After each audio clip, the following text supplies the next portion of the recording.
Okay, hello boys and girls. We are going to do problem number 5 on that worksheet, modeling some data. So here's your calculator. You enter the data, as you know, by hitting the stat and then clicking enter for the edit. I have saved us time by putting the data in already. You know that if you want to, pick up from a previous problem and delete a whole mess of data at once, you go up to the top till it's highlighted and you click the clear button, but then you have to hit enter. Do not, repeat, do not use the delete button because you'll delete the entire list and it'll go from L1 to L3 and you're in deep trouble. All right, you have to hit second and then insert to get it back, and that's tricky. But if you get the data in and it's good and you want to graph it, a lot of students will do something like Zoom 6. And then they see the standard window with minus and plus 10 and minus and plus 10, and that's just not really appropriate for this type of problem because all of these areas out here are with negative coordinates, and our real world graphing is almost always in the first quadrant there.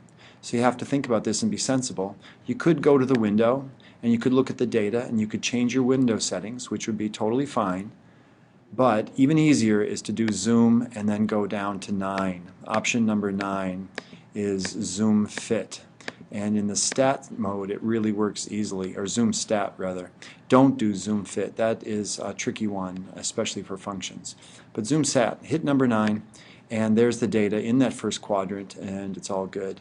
To see what the window is, here it is. It looks like it's going from -2 to around 80, and from -2 also to around 40. So it's a nice kind of 2 to 1 ratio. So if you are drawing this by hand, you can make your squares reflect that. 8 squares, 10 a square, and here you could do 8 squares and 5 units a square.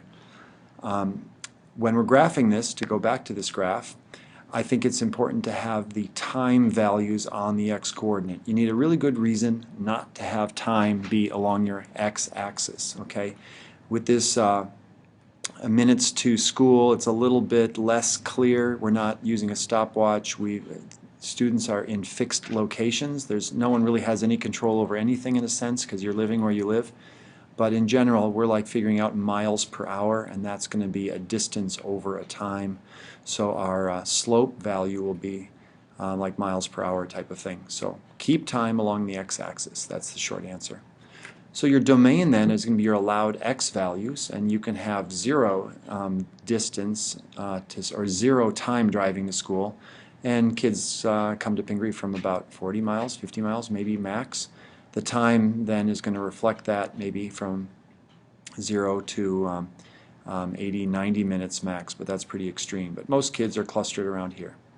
Okay, I would like you to take a ruler and after plotting these by hand, kind of going with the numbers, you can have the calculator help you a little bit, but then take a ruler and draw the best fit line. Now you know that someone that lives 0 distance from Pingree is going to have a 0 commute in time and distance. So you know your line should go through the origin. And then draw your best fit line. We can have the calculator do that by going to stat, going over to calculate, and then choosing number 4, linear regression. Just like before, once you've chosen it, you have to say enter to make it act on that. And there is our slope-intercept equation. The calculator just uses a for the slope amount, 0.415 or so. The intercept here, after saying it should be 0, the calculator is not as smart as you guys, and it makes it 1.9. So that is the calculator's linear regression or best fit line. You can copy down those values and type it in.